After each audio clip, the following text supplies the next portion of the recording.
lipunan para magmahal sa iba. Diba? So, kinakailangan matutunan nating mahalin ang sarili natin.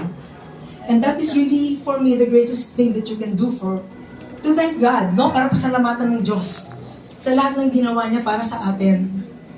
Mahalin natin ang sarili natin kasi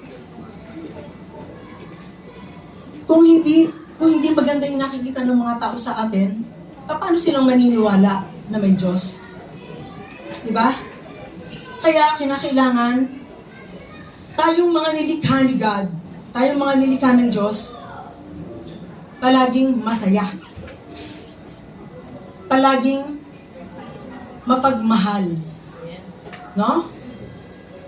At palaging iniisip ang mga taong nakapaligid sa atin, lalo na yung mga